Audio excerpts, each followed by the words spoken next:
Sairam to all the listeners. I was trying to put my life with Swami together today for this interview. And I realized there was such a beautiful chain, and Swami had orchestrated every part of the coming few years, prepared us for that by our experiences. I have got my life in 3 sections, really. One is in Windsor, when we sort of really consciously found that Swami had entered our life, because I know he was there in our lives even before. Then the next 12 years was in Pathamadai, which was a charitable hospital by Swami Shivananda. And then since 98, we have been here in General Hospital. And each one of these preceding years has prepared us for the next session. Unbelievable how from simple lessons to lessons in medicine, lessons showing that he has been with us every section of our life. So what I thought, I'll give you a brief introduction to our life before Swami, or before our conscious life with Swami. Sure. We were, I would say, honest, hardworking, simple people. West did not attract us. As a matter of fact, after our training, we came back to India to find a job. We did not want private practice because we couldn't ask for money. So we wanted jobs, and every job had pre-selected candidates. So we decided to go back. And when we went back, our life was just children, their education, their helping them, our house life, and our practice. That is all. We had no social life. Then, as a matter of fact, Swami tried to enter our life, in my life, in 1962. Somebody gave us Sai Satcharita and a pendant. Where he disappeared after that, I do not know. But he left us, or I left him. And so, in 1976, in Independence Day function, August 15th, one of our patients insisted that we come, and we knew nobody. So this was the Indo-Canadian community function. Yes. And he insisted that we must come. So every face was a new face, except Dr. Singh's. And we had heard about him, so we sat next to him. And we started conversation. We had realized he goes to India very often. So we said, oh, you go to India very often? Yes. And in those days, Swami had told them, don't publicize me. So it was so difficult to get any information from him. But finally he told us he goes to see Swami. And of course my husband had read Howard Murphy's Man of Miracles. So he said, is it true Swami materializes instruments and does surgery? So he said, he does that and much more. If you are interested, come to the center. It is every Sunday, 10 to 12. That is his residence in Windsor. Residence in Windsor. So we ended up, the next Sunday, all 4 of us, my son, my daughter, us, we went there. And what impressed us was the punctuality. The program started right at 10. The discipline, the bhajans, and of course later, the teachings. And somehow, all my life, the miracles have never attracted me too much. But the teachings were absolutely, so attractive that we were always talking only about the teachings. And my parents had instilled these same values, but I sort of learned to reinterpret them. And I will come to that in a few minutes. So we started going and we were actively involved. It didn't take us any time, all 4 of us. My son resisted a little bit because sitting quiet was not his style. He must have been a little boy then. He was 9, I think, 9 or so. So, but he is a musician and he loves playing. And from nowhere, he was playing accordion a little bit, but bhajans came like that so easily for him. He would push my daughter away. He said, "You sit, I will play the harmonium." So that came very easy for him. So he was attracted for that. And we were attracted because the teachings were so sound and so useful. And I had growing up children. Canadian society outside was very different. And surprisingly, the children were also attracted to the teachings. So I will tell you a few of the lessons that we learned early. One was, what is kindness?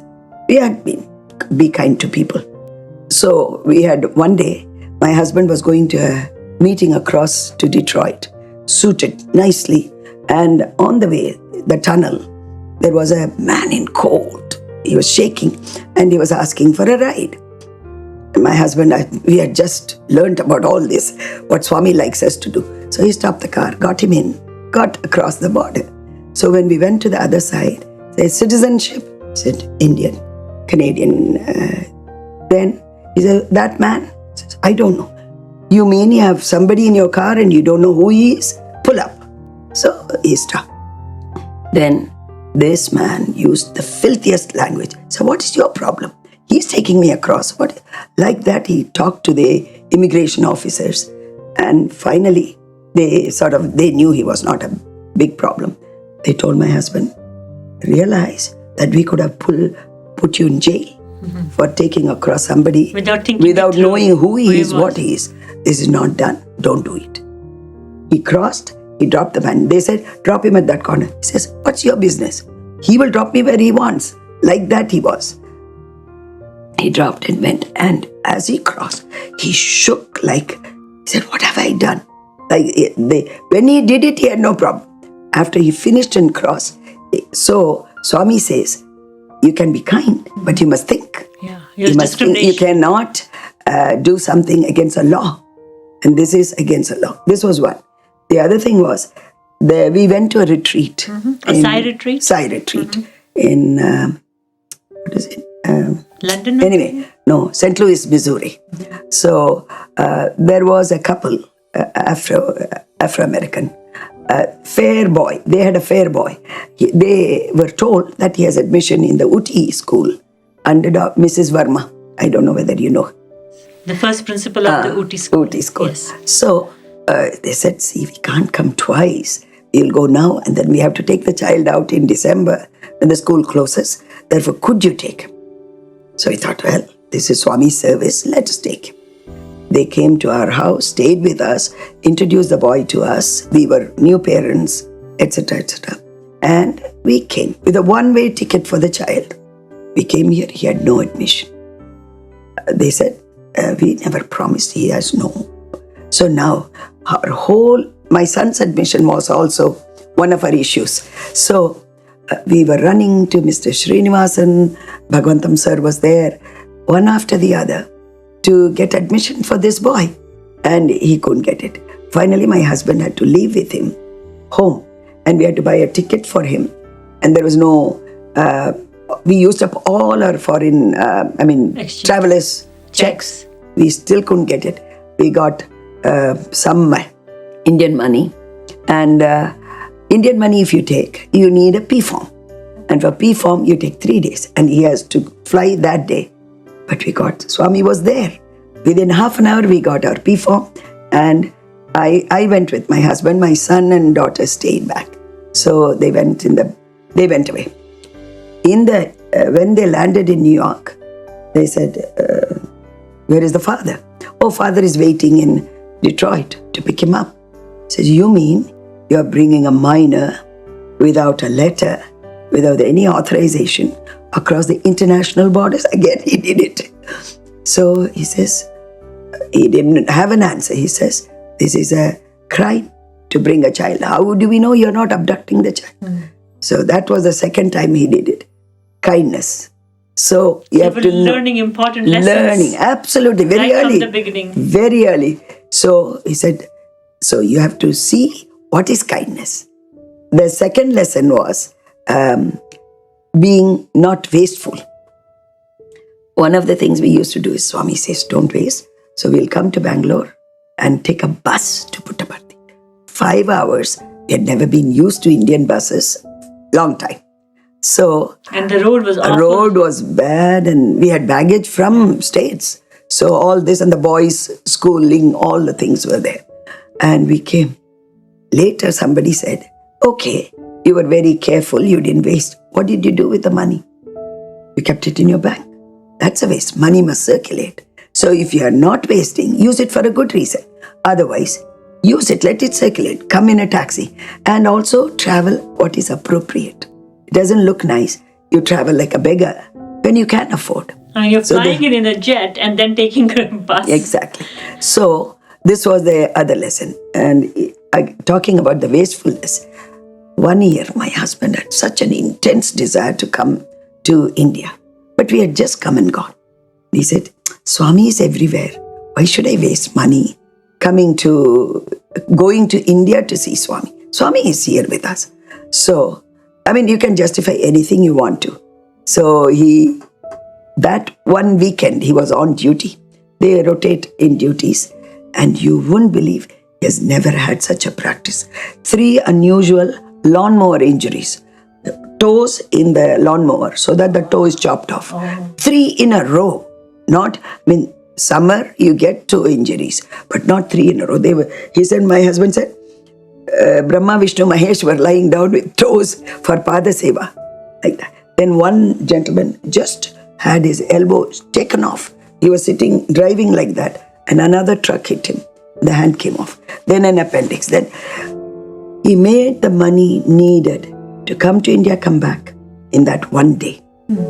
Showing, Swami says, when I give you the feeling that you have to come, I will also take care of what you need.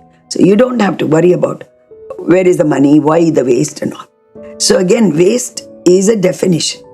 And how you use it, we learned from Swami. So since then, either we use or we sort of don't waste is a good lesson. Yeah. But these were the 2 early lessons.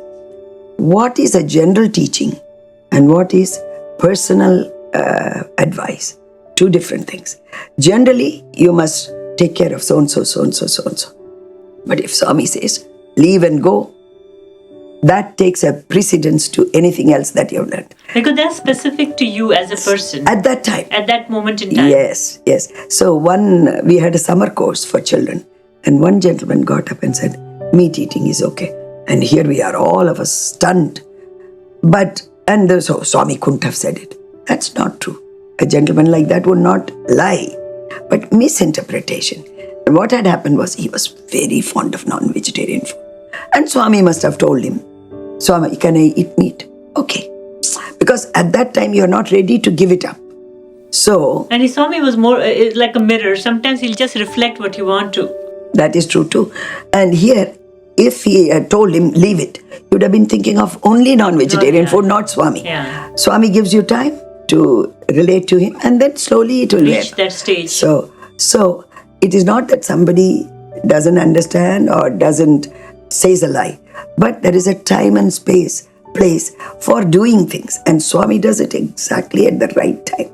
And so if he tells you, go there, you're going east and he says, go west, you go west. That is how obedience to Swami is that. Yeah, that's a topic I'll touch upon a little later in the interview because I know there are many such instances of complete obedience that you had to practice in your life. But before we go any further, when was the first time that you and your family came to see Bhagwan in person? 77 we came. Right after the very following year. And did you have an opportunity to interact with him? Not at all. We were far away. It was Guru Purnima time. He was in the auditorium in Vrindavan one day. And we had, how the crowd is. Yeah. We had come with 10 days for my parents, 10 days for my husband's parents, 10 days for Swami. Equal division. So because we had not related to Swami or known people how to relate. So we said even division. We will come to Swami, see. So, but the feeling was total that we knew him and that he even made you so comfortable. Speak to you, you just felt that sense of connection. That's very comfortable with it. And That was it. And we didn't feel sad that we didn't have anything more. And we went back. Most people don't realize that this privilege of being his devotee does at times call for really very strong, infinite resignation to his will that you were speaking of earlier, complete obedience. I think most people would be perplexed to see such a highly educated family like yours making seemingly irrational choices in your journey with Swami. So I would really like for you to touch upon these instances concerning your daughter Soumya, who is a successful pediatrician now in the US. And it was about her medical education. She had some tough choices to make because by the time she went to high school, she was totally into Swami and she was very keen to please him, and so was the rest of the family. How did this whole dilemma play out? Fortunately, he had prepared us by some other smaller episodes. Like one was coming back to India. We were at the peak of our practice, but we were always Indian. We always wanted to come back. So though it looks like it was a big decision, it wasn't for us. It was so easy that we slipped 84. We slipped into it. This is June 84. We slipped into it. We were happy.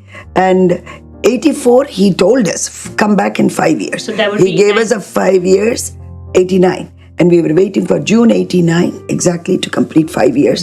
And we were in the plane. We were coming back. That was not as much a challenge as Soumya's was. She had had a very vivid dream. We were sitting in the sands in Shivratri time, and Swami walked by and said, do you want to please me? If you want to, quit medicine.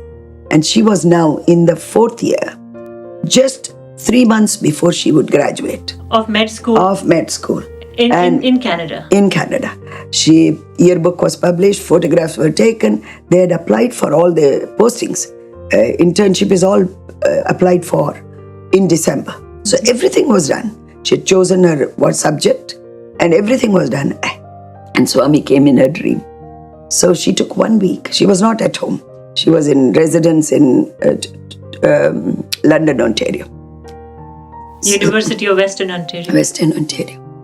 Then after a week, when she decided, she called home and she said, I want you both to be on the telephone.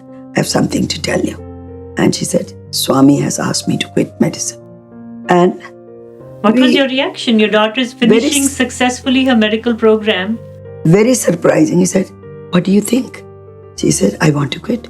Then quit. Can you imagine? We were not stunned, nothing. She called and she had made the decision. Very good. Quit. This, you would think we were absolutely brainless to have answered that way. 1 week later, we said, what have you done? Because by 1 week, she had withdrawn from the college, she had brought everything back, and there was no turning back. At that time only, we said, maybe we should have not allowed her to do that. But one thing was, my son was studying here. So we had telegrammed him saying that Soumya had such a dream. Ask Swami whether he wants her to quit. And he sat with the telegram and Swami said, yes. Ask her to quit. So finished. You had validation from Validation. So she came home and we were challenged. Till that time we were okay. Somehow okay. But the center people, my brother-in-law, everyone, how can you do that? You believe, why are you spoiling your daughter's life? Bombarded from every direction. And then we also started thinking, maybe we're rash in doing all this. Anyway, there was no turning back anyway. And my daughter was very secure in her decision. So she would sit at home. She will cook for us. She will play the harmonium, sing bhajans. And Swami will come in her dream practically every day and give her lessons. Some she would share with us, some she will not. She has a whole book of her, how long is it? February to April, 2 months. We were like this. Then, because it was, it was more than that. Because it was Shivratri time, we thought Swami will call us during Shivratri. Shivratri came and went. No indication of when to come to India. Then in April, my son sent a telegram, Swami wants you to come. So we came. And first interview, Swami said, what are you doing? And then he asked Soumya, what are you doing? Nothing. What do you mean by nothing? Swami, you told me to quit medicine. Oh, imagination, all imagination. She says, my husband hardly ever talks. He said, no, Swami, I've got the telegram. You confirmed it in person? In person. So he said, yes, I said then, now ask her to go back. Now, this was April. Already admissions for the next session is gone. Done. And also, the dean had asked her so many times, take a year off, don't quit. But she couldn't tell them why she is quitting. If you are burnt out, doesn't matter, take a year or two. She was such a bright student. And also she was very young. She was 18 when she entered medical college. Usually people finish degree at that time. Anyway, so she went back to... She went back. She same had to university? Go back. Same university. Western Ontario, London. And she went back to the dean now. And he said her file was just being shelved. And they said she was just in time. So he said, what's the matter? So she says, I want to continue. He says, why did you quit? He says, I have a guru who told me to quit. So if the guru asked you to murder, will you do that? Oh, these people do not ever think of harming anybody. They are for the welfare of the whole universe. So then he must have seen something wrong in my future if I had continued. So he asked me to stop. Now, he has asked me to return to medical school. And of course, she was a good student, but they said, we have to put you through. We want a letter from a Hindu, one who believes in your religion. Then we want you to bring a letter from one who believes in your guru. And the third one will be a psychiatric examination that you're okay, that you're not off your head. So the person with Hindu faith used to teach Bhagavad Gita in the university. He couldn't understand how we could mess up our daughter's life. Says, I guess it's one thing to read the Bhagavad Gita, quite another to walk the talk. Exactly. So anyway, he used to love us so much. So he said, okay, I'll give a letter. But if you don't have the heart in it, your letter also doesn't sound reflected, yes. Miss Dr. Singh also said, Dr. Saab, sab to theek hai. Everything is okay, but you can't take her out of medical college like that just on a dream. Anyway, we had to convince him, Bhai Saab, please write a letter. So he also wrote a half convincing letter. No, convincing letter, but with a half heart. So anyway. I guess explaining the Guru Shishya Parampara and how this culture operates. Yes, and who Sai Baba was and how many good things he's doing and all. Finally, the psychiatrist was the one who gave the most beautiful letter. He said, not only is she sound of mind, she has a very sound moral and ethical value. Wow. And she will be an asset to the medical profession. She got it. And she finished 1 year behind her class. So now she had to change her line because she couldn't apply to the same places and explain why all the story. So she decided she will change. And she wondered what to do. And she remembered one earlier interview we had with Swami. We were all doctors. So you're a heart, you're a orthopedician, eye doctor, surgeon. What are you? Children? And he left it. He didn't understand children. She's so young. We had not thought of it as a children's doctor at that time. My daughter reflected back and she says, Swami wants me to do pediatrics probably. So she went into pediatrics. In Ottawa? First in Toronto, then in Ottawa. And now, of course, she's in Phoenix, Arizona. But it was a tough thing. But it challenged us and made us courageous and have a very sound, faith in Swami, that he will not let you down. And we know now that her life couldn't have been better.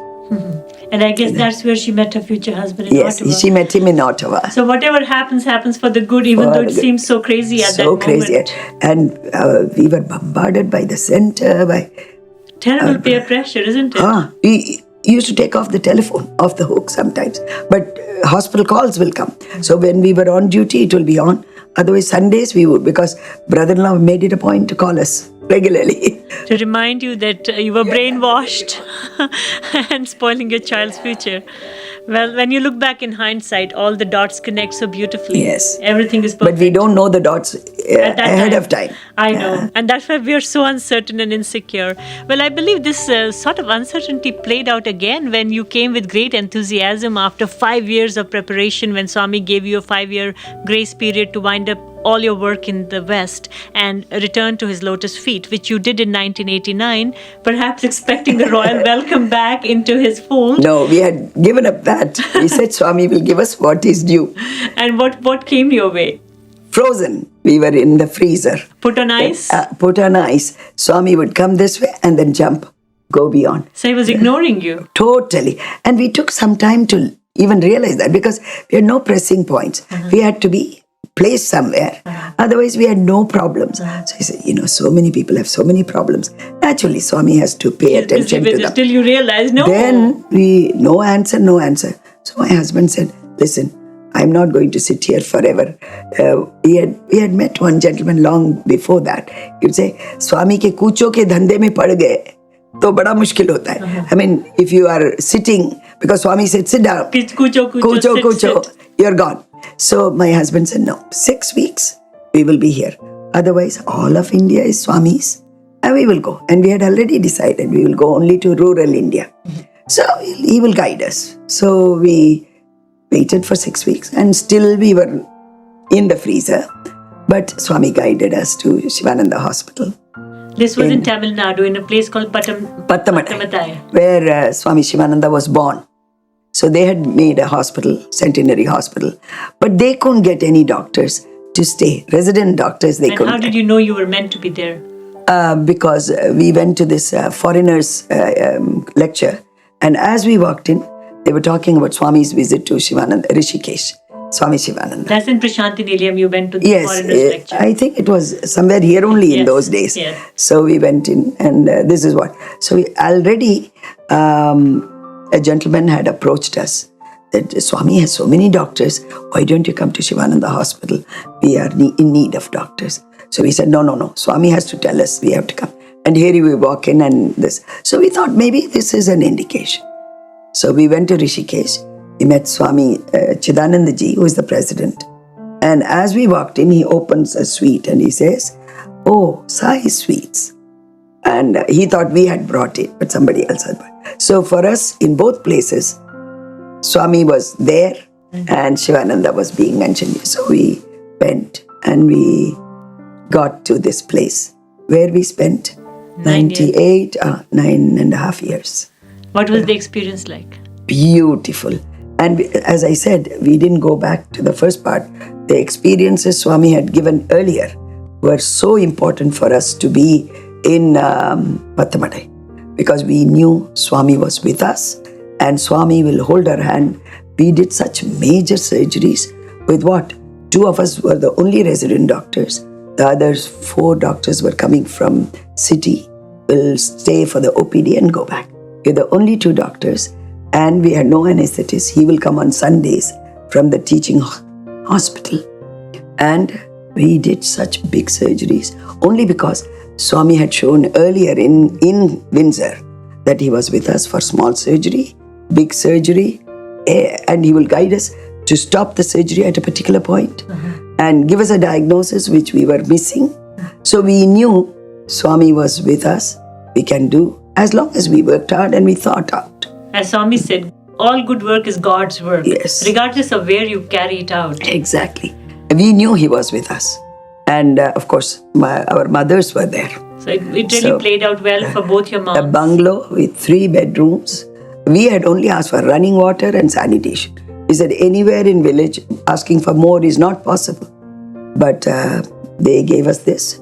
Mothers were very happy. Puttaparthi, they couldn't have climbed up. They couldn't have lived in a small room at that time.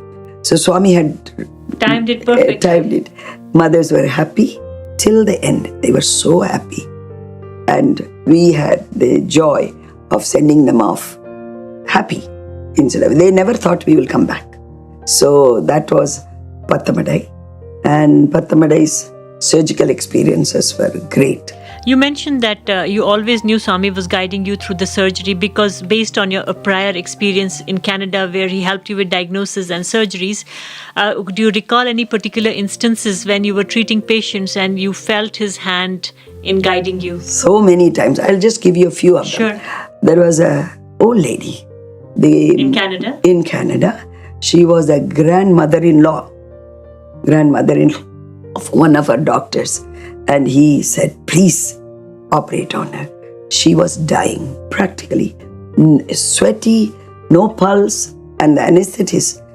What was wrong with her? Cholecystitis. Gallbladder was inflamed. Okay. But she was so thin, the gallbladder was almost looking at you. Oh, it was right popping there. Popping up. So the anesthetist said, I can't give anesthesia. I'll give her oxygen and a little sedation, and you do your surgery quickly.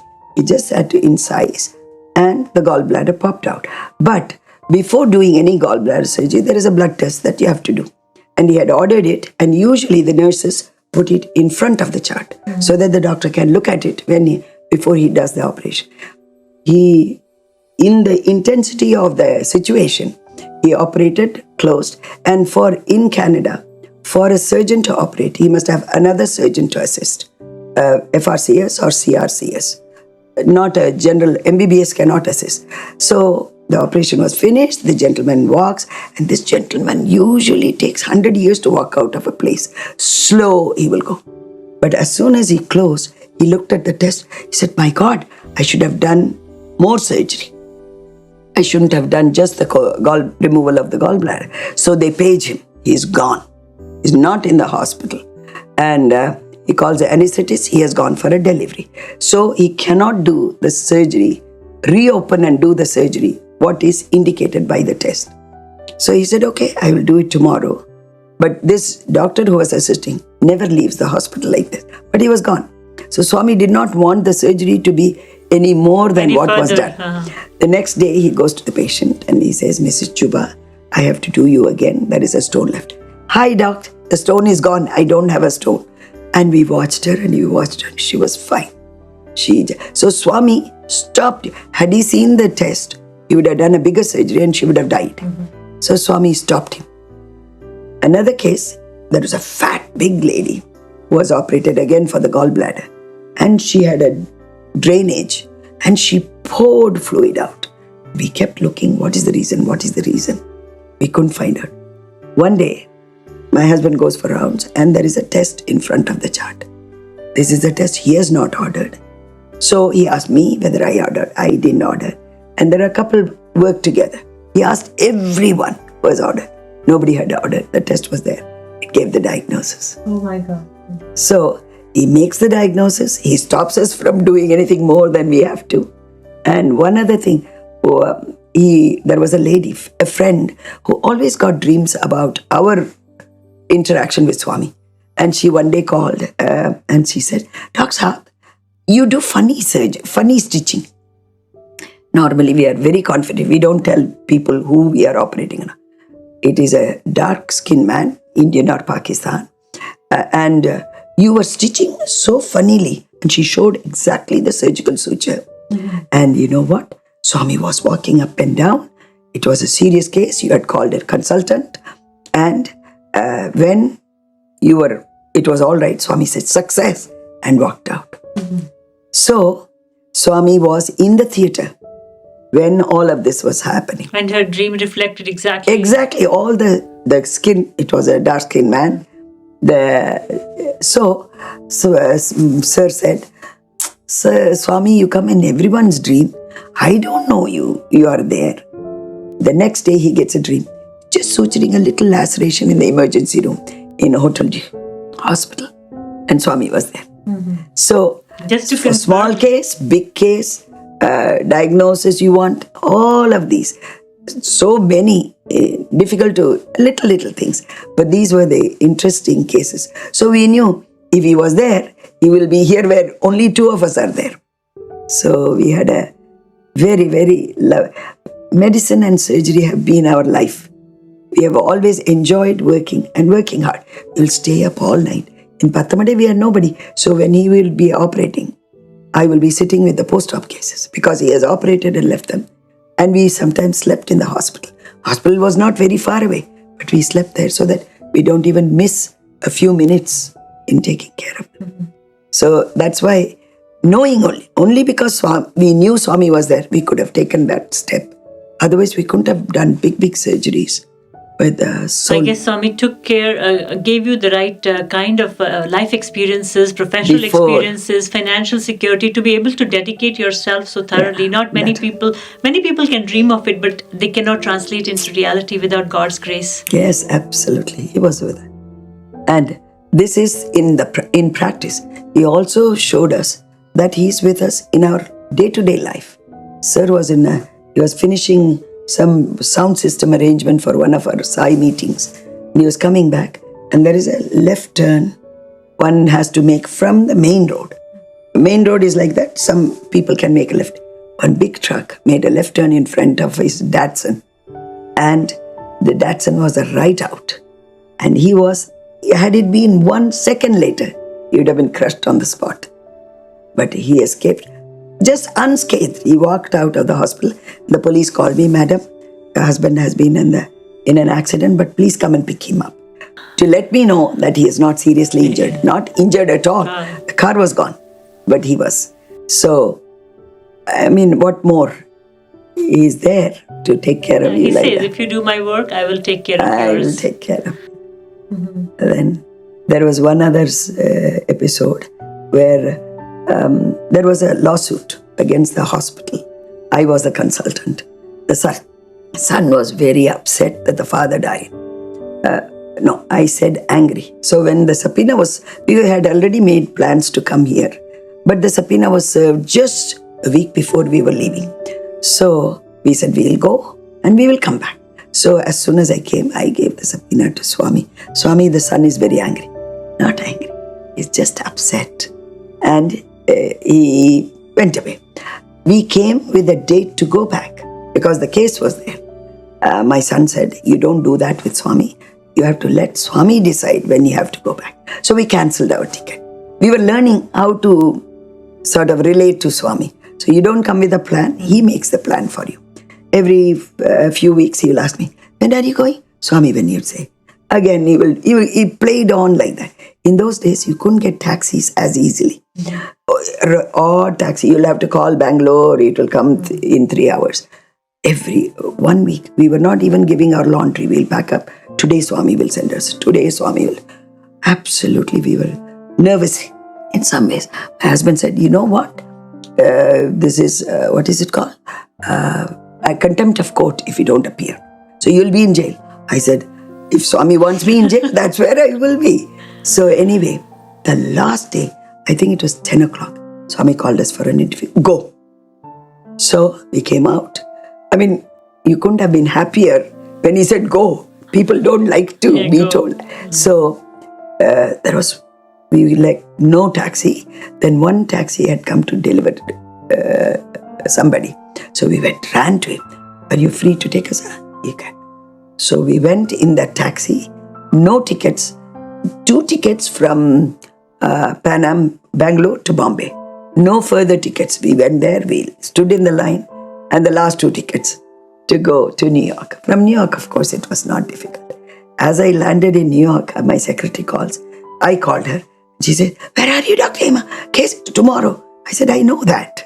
She said, everyone has been looking for you. Your lawyer has been looking for you very bad because he wanted to coach me. And Swami did not want any because there was nothing wrong in what I did. It was a straightforward thing. And he didn't want me to be muddled up with what the lawyer says. The lawyer wanted me to be in his room in the morning. I went, he had nothing to say. Do you remember the case? I said, yes, I know everything. And I went. This was the day before Indira Gandhi was 19th of November. No. October 31st. That's right. 84. Yes. So I walked into the case was going so badly for the hospital. Morning session. Everyone who is not a, what is it called? Criminal case. So I can sit. Yeah. Witnesses can sit in. And I heard where the loopholes they are picking. Then in the afternoon, they said, Doctor, please introduce yourself and tell us your association with this case. Swami had given me a vibhuti. I held it and I don't know what I talked. He said, where did you graduate and all? And in direct, they can't cross-examine. So they let me talk from 1 o'clock to 4:10 or so. And you should have seen the faces of my nursing superintendent, hospital administrator. They were all so relaxed because I had plugged all the holes. And then the defense said, sir, it's too late in the day. I have a very long cross-examination. Can we adjourn and come tomorrow? The next day, he couldn't ask me 5 minutes worth of question. The case we won. And Swami had kept me till the last minute, sent me and cleared the case. So this is how he has taken care of us every little way. When we were in Windsor, we used to have bhajans at 7 p.m. every day at home. Children may join because they were not at home at that time. Husband may be there, but whether there is one person or not, we will start the bhajan. One day we had, it was a weekend. I had to go to Toronto on some Sai work. I don't remember what it was. I came home and there was still time. I was invited to an opening of a Bal Vikas in Monroe, Michigan. So I thought I'll go and come back. Across the border. Across the border. I have enough time. I will come back. I was crossing the bridge. It was 7 o'clock. So I said, my God, it's 7 o'clock. I said, Om, and I started bhajans. Driving and singing. Driving and singing and came home. We are very close to the bridge. When I came, my garage opener had got locked inside the garage. And the second garage opener was with a friend who was supposed to have left the garage open. And he wasn't there. There was a white car in front of my house. So I went to the next door and I said, can I call my friend? And I called and I came back. The white car was gone. And my friend came and I said, how come you didn't open the garage? I have been up and down. He said, Didi, maine to khola tha. I had opened it. And as we opened the door, there was a big breeze, meaning that some other door was open inside. Yeah, that's where the draft is coming. Draft is coming. The inner door he had locked and the outer door was open.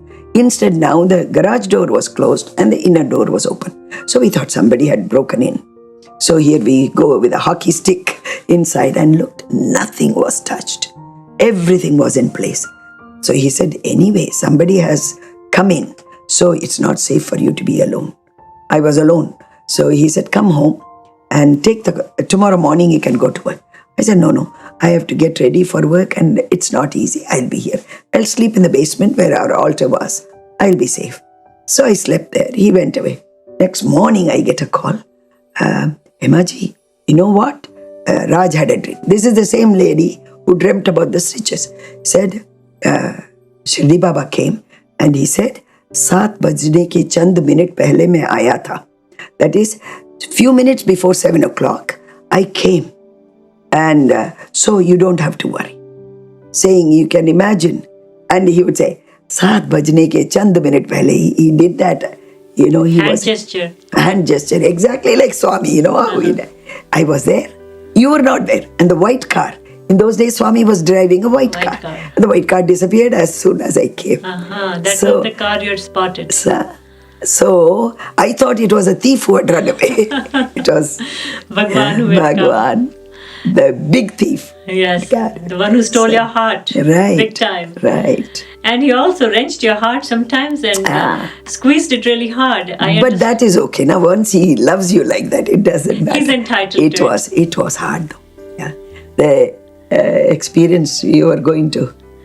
About the Kodaikanal, I was going to ask you that I believe one time Bhagwan invited you to accompany him to Kodaikanal, but the catch was you had to come by yourself while your husband was really sick and he expected you to leave him behind and put a parthi. How did that happen? We had been praying twice before he had taken us. Therefore we thought this year also he's likely to take. And the first year he took us as guests. Second year, he took us as doctors. The third year, I said, God, if he calls us, we don't want to go. Swami, please don't call. Because he couldn't have managed and I couldn't have managed. Your husband was very ill. Very ill. He couldn't walk straight. He needed 24 hours attention. So I said, this is not possible.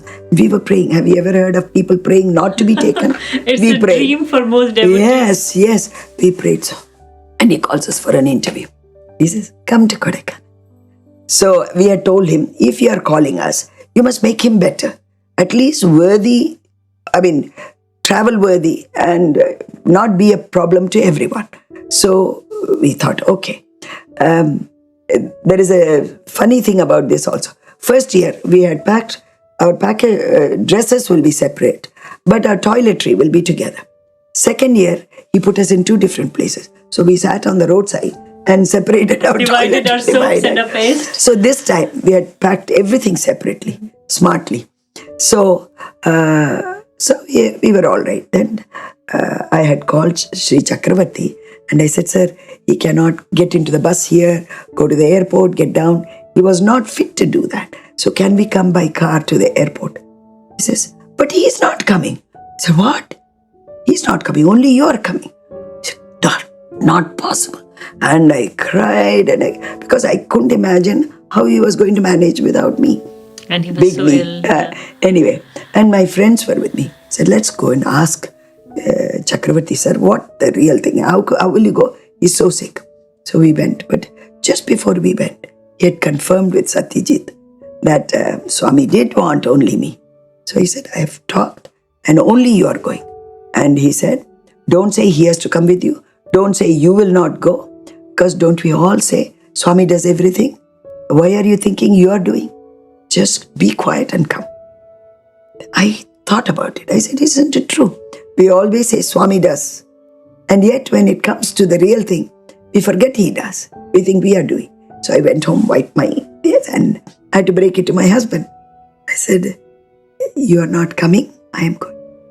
Oh, okay, go. That was his response.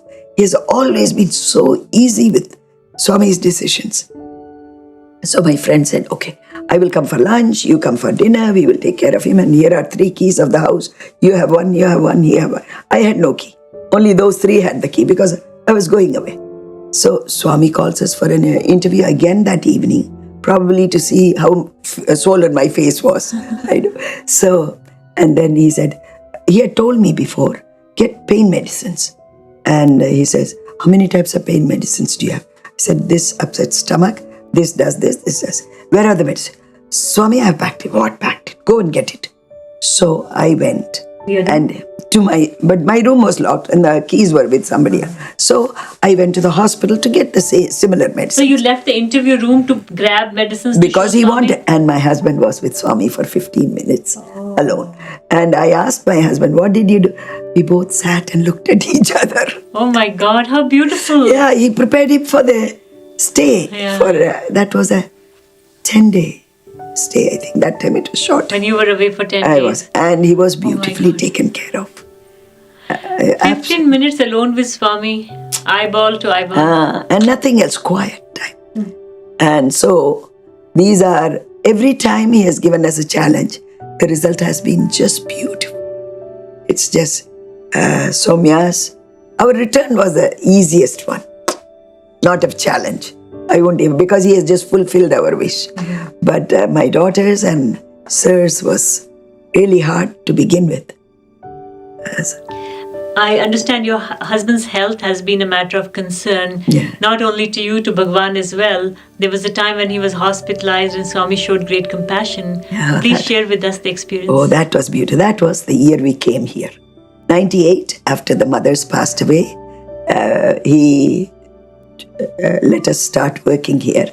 And 1 month, October, Paduka Puja was going on, and my husband had a massive GI bleed, gastrointestinal bleed, and following that he had chest pain.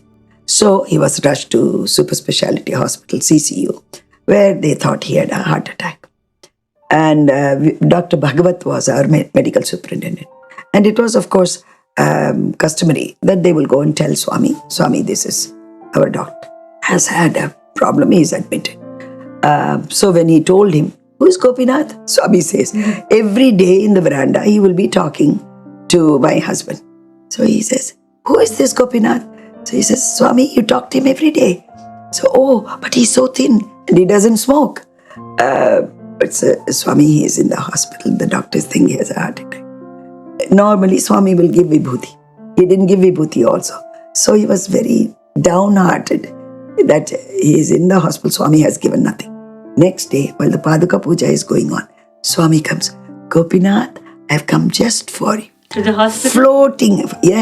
Floating through the CCU, came to him and rubbed his hand on his chest and asked for a little water, put vibhuti, gave it like a mother. And somebody had said, it was worth being sick. Yes, very. For the tender, loving care of the Lord. And the Lord said, it is not heart, it is only gas. And he recovered. And what happens is, once Swami takes over, nobody discharges you. Only Swami has to tell. So I had to sit in darshan line. Swami, yes, he can come home. Then he will say, walked back and he said, not to the sea floor. Get a room in the ground floor. We were unknown people here. So when I went to the accommodation, Swami didn't tell us that you need a ground floor room. I said, see, I can go up to the sea floor. I have no problem. Swami said, I'm telling you, I will go. So he said, okay, here is the key for 3 days. After that, we can see. Nobody asked us after that. We stayed downstairs till Swami said, go up. Now, there is a issue in relation to this. At that time, there is a very lovely VIP lady. She fell and she was a bad asthmatic on cortisone. She fell and she had a huge hematoma, fracture, dislocation of the shoulder. And my husband was still recovering. The daughter and son-in-law came to him, said, come and see my mother, what we can do. They came with a car, took him. And he said, God, she is a surgeon's, what do you call it? Nightmare? Nightmare. She nobody can touch her. She's so sick and they can't do anything. So he came away. Next day, there was a doctor who used to take my husband for darshan. He was sitting in darshan, closing his eyes. Swami came to him and he said, she's having a lot of pain. She said, we must do something. Why don't you put anesthesia just there and just local, enough. And then operate? Local, and then you can manipulate it. Okay, manipulate the shoulders. So he said, Swami is saying, okay, Swami. And Swami gave a date. Swami gave the time. And on that day, the lady was sitting at the gate. Swami came, blessed her, gave vibhuti and said, by 10:30, everything will be over. And so my husband also very happily, Swami has done it, she will be all right. Took her to surgery. It just put the anesthesia local. She died. So, now, what is the lesson in all of this? If you think when Swami says do something, results are good, it is not. It doesn't have to. They are good at a different plane. Level. For that lady, life might have been very miserable with pain and all. And she had finished her karma. Swami wanted her. He wanted an instrument to do that to her. So he got my husband. And my husband was not, he was sad this happened. But he said, who knows, I have just come back from Canada. Maybe I had a table death. Patients can die on the table. And maybe I had a court case. All of that, Swami has made it brief here like this. Because evidently the lady's son was going to sue doctor for this. But Swami told him, no, this is like that or whatever. He convinced. We don't know what he told the son. But so my husband thought Swami had minimized what he might have had gone through. Face otherwise. And he did tell her it'll all be over by 10:30. In retrospect, it made sense. But he didn't know what would be over. We all think surgery will be over, not life will be over.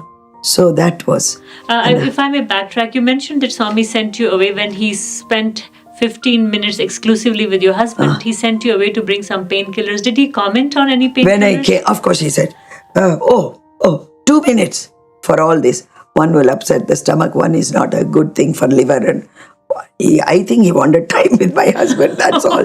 This was an excuse. Because there was send not you time. Away from the room for a bit. Yeah.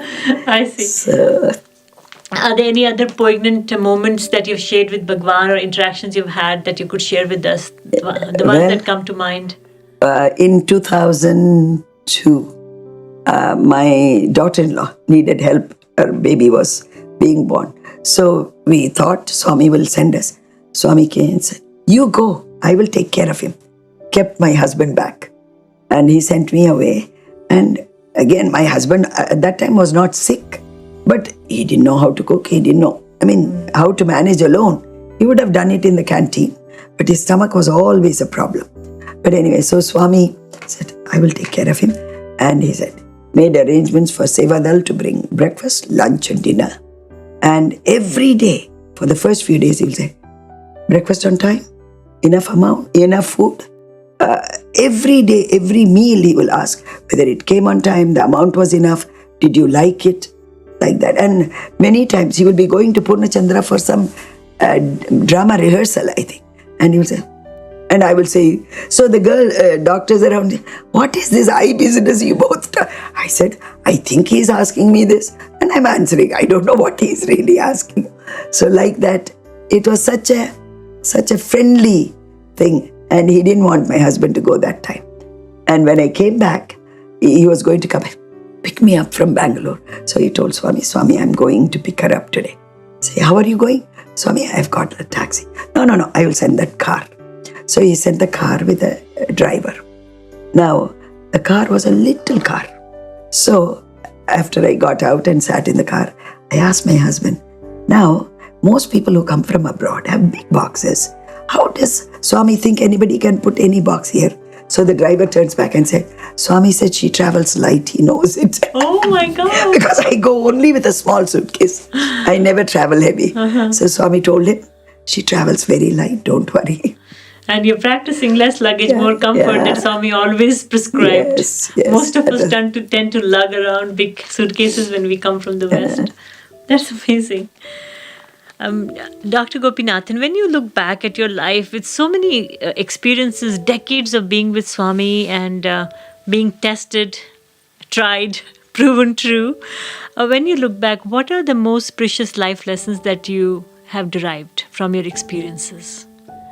I would say to please Swami at any cost is my only goal.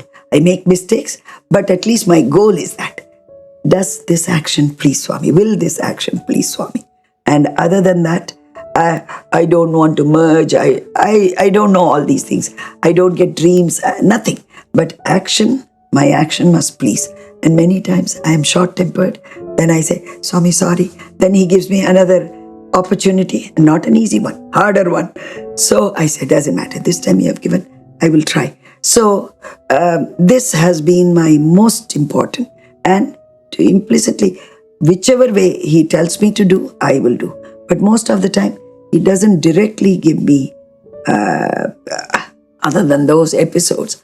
Lately, after the last few years, there is hardly any interaction other than for patients. I don't ask anything. And there is no why in our vocabulary. We don't ever ask why. Why this me or why this episode? We don't ask why. And this is the moment. What have I to do to please Swami? So you don't feel like a victim at any time? At all. Very, very happy with what has happened to us. Difficult, yes. We don't say it has been easy all the time, but it is easier when you don't fight it. And the other thing is, no expectation. Expectation is the problem. Mm-hmm. If you expect something unfulfilled, you get irritated. Even the smallest expectation. You want to sleep, you can't sleep, irritated. So like that. But expectation I have not been able to get over yet. But big we don't have it. As you said, everything is fulfilled. What do we have to ask for? Feel your life has come a full circle. Very, very. Doesn't it bother you? Your husband has served so many patients all his life with such a zeal and love to please God, and he's experiencing very poor health right now. Do you ever wonder? I only say he must have earned it somehow, or it's an experience that is necessary for us to grow. Whether it is deserved or whether it is good for us to experience, it is there. It's a fact. So unless we face it well, it is only going to be miserable. So, and to be miserable is to not love Swami. We have to be happy. My husband used to say, when he first came, he had severe stomach trouble. And he would say, Swami, stomach pain. Gas. Always Swami's answer is that. So he said, doctor, be happy. Every interview as he leaves, he'll say, be happy. Come out and say, how can you be happy with so much pain? We have learned now. See, being happy and having physical problem is not mutually exclusive. You can still do it. You have to put your mind to it. That's practice. But what makes it easy is he never complains. And he's never sorry for himself. He says, okay, this is the way it is. I may be sorry, but he's never sorry. So that makes it easy. Otherwise, a depressed person it's very is difficult to live with. And he has really, now he's forgetting things. Where he has written little books for his grandchildren. Now he has to look at them to recall his own life. But he doesn't mind. Once he wrote a book saying, Parkinson's a gift of God. Can you imagine? At that time he felt it was a gift. Now, of course, he doesn't remember. Did I write that? He says. Anyway, he accepts that also. Total acceptance. Total acceptance.